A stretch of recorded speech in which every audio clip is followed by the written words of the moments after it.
Hey guys, welcome to another episode of The Vinyl Den, your channel for record collecting by record collectors. My name is Nick. I'm Ian.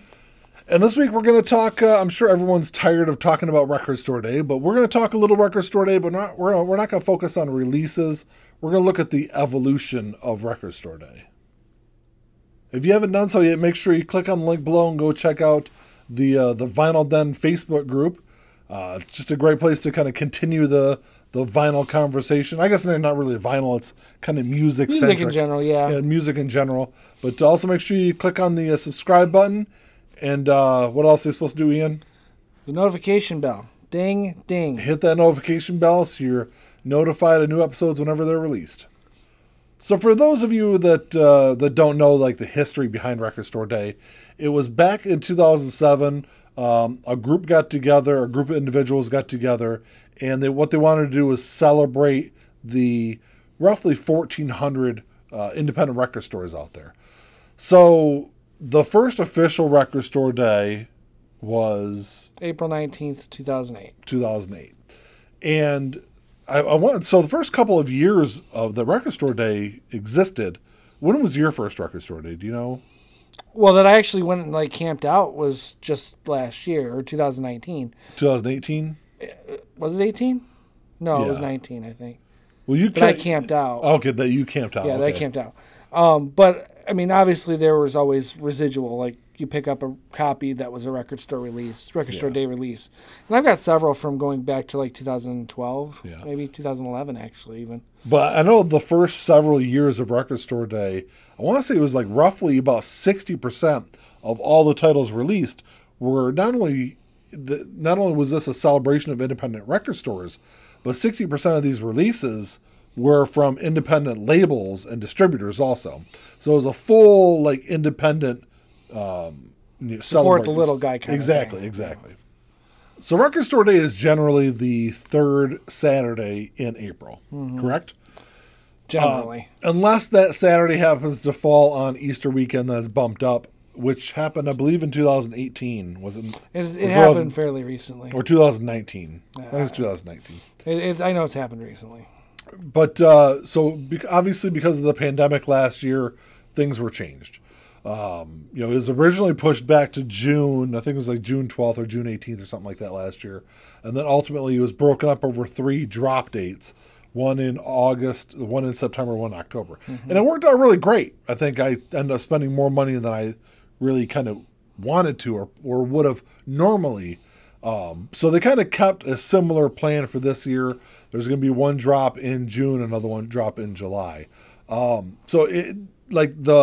has been evolution slightly in the process of Record Store Day. Well, out of necessity. Right. But we've gotten to a point now where I think there's probably a bigger evolution in the titles than the actual process of Record Store Day. Some evolution, some de-evolution in some cases. And I'm kind of leaning a little bit more on the de-evolution side of it.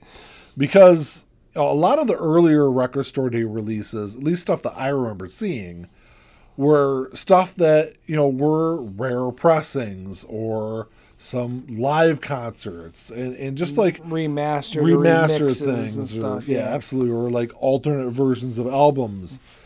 And we've gotten to the point now where just picture discs. It's a lot of picture discs and a lot of soundtracks. Not only this year, but last year also. Which is fine, but soundtracks aren't universal. So you either have to really have something with the movie that soundtrack or play or whatever that soundtrack is to, or something to do with the artist that wrote the music for that.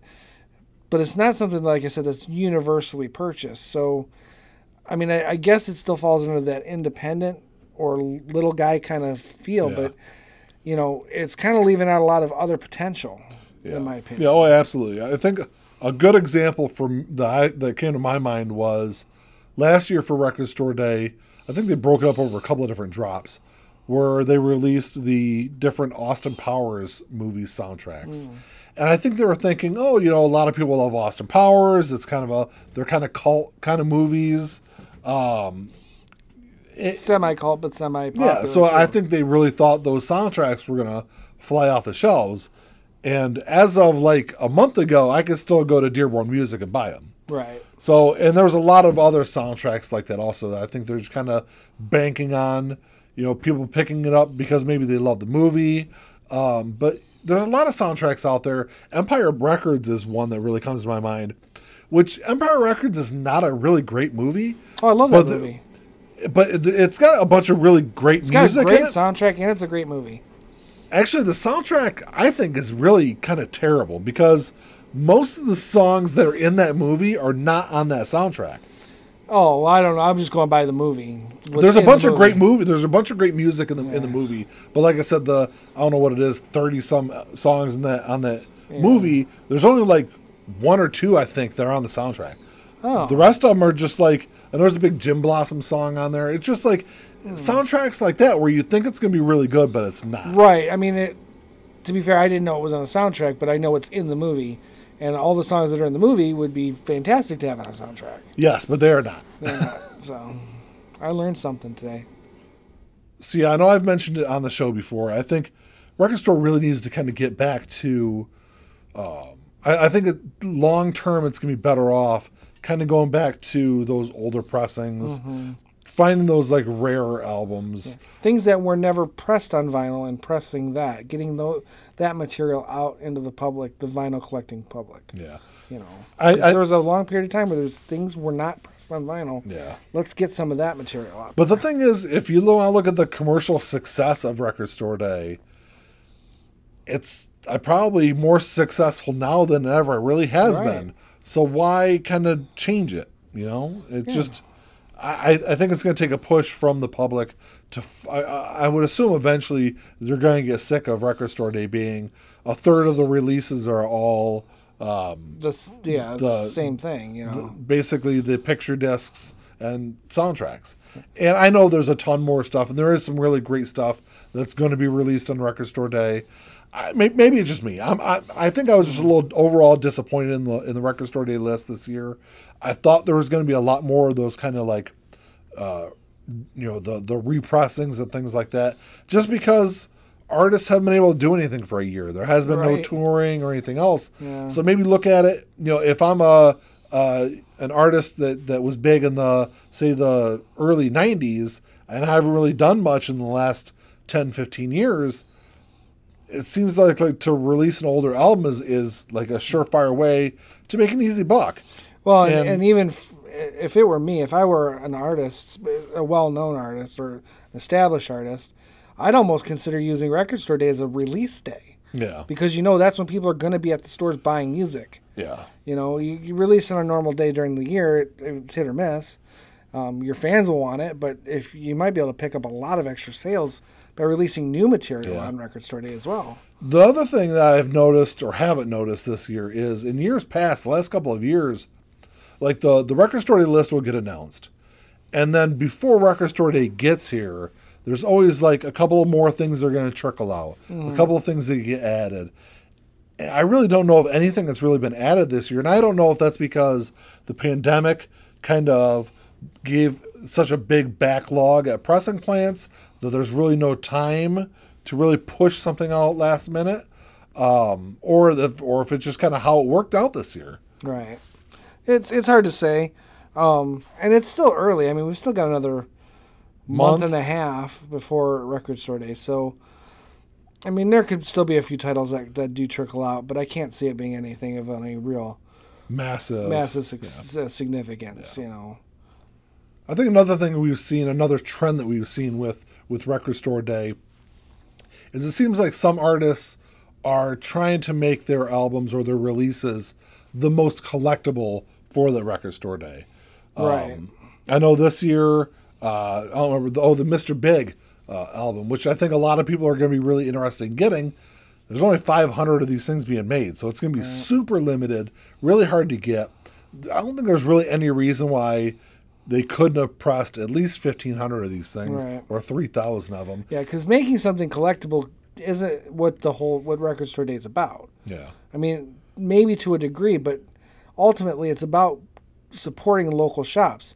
You're not really doing that if there's only 500 copies and they got to distribute that between 1,500 stores. Yes, exactly. Or whatever number of stores there are. And last year they had the Rolling Stones had the Let It Bleed album. It was, you know, the hand poured, which I don't know, isn't every album hand poured, but so they had the hand poured Let It Bleed collector's edition. You know, I think there's only 500 of those available. Right. Those were going for $100 a piece. You know, even today they're super collectible. You know, so it seems like a lot of artists are looking at it as, well, who can one up each other? Who can make the most collectible album? Which, like you said, that's not what it's about. It's not supposed to be about the artists. It's supposed to be about the celebration of really the backbone of the vinyl industry, and that's the independent brick and mortar stores. Really, what has been the backbone of music for the, you know, duration of recorded music until the late 90s, early 2000s, and Yeah. you know, then we turned our back on it, and this is kind of a way of getting us back to it. You know, respecting that brick and mortar mentality. Absolutely. Well, that's all we got for you this week, guys. I don't know. I thought it was kind of an interesting topic.